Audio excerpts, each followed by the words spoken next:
So I was in a hotel the other week in London, and I was with my friend in a hotel bar, and the waiter serving us was from India, and he's over here on a 2-year work visa.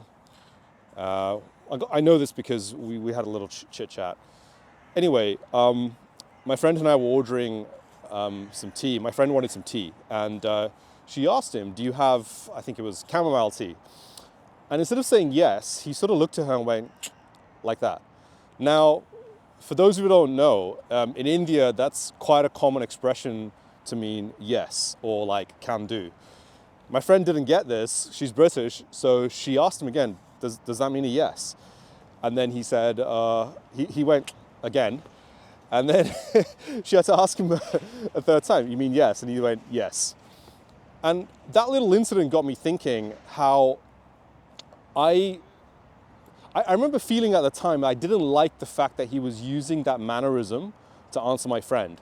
So I was thinking to myself, even though I understand what he means, I don't really want to see that in Britain.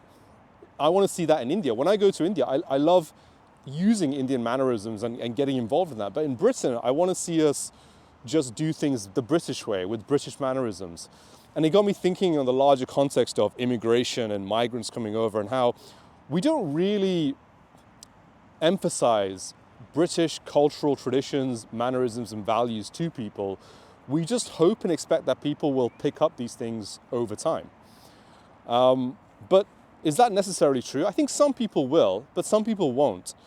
And I think as long as we don't explicitly emphasize these things, and I think if we go with this view of multiculturalism, whereby we don't interfere with how you live your life or how you behave, because we believe all cultures are equal and everyone should just be able to do what they want.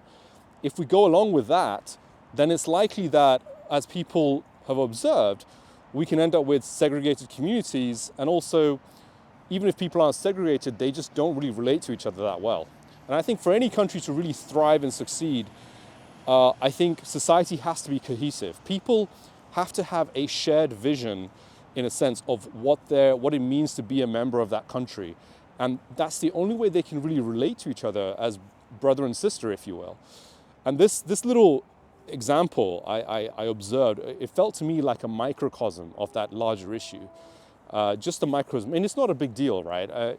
It's just a little mannerism, and I'm sure over time he's gonna adjust and modulate that depending on his audience. But I think these things really matter over time. And I wouldn't have noticed something like this 5 years ago. I wouldn't have even thought about it. But because of the prevailing context, the political context right now, I'm noticing these things. And I'm thinking to myself, actually, I want to see more British mannerisms. I want people in England even to speak English better. I want to speak English better. I'm not down with the sort of street slang we see that's quite popular these days in rap music, for example. I'm not really down with that. I think it's artistic and cool, but actually there are a lot of people who spend their whole lives talking in that manner without ever being able to use grammar properly. And I'm not talking about foreigners even now. I'm talking about just English people born and raised here, British people, right? So I want all of those standards to go up. I want us to aim for higher standards as a people, as a country. And this is what every society needs to do. Because if you don't aim for a good standard or a high standard, eventually your standards will deteriorate. That's just what happens in the world.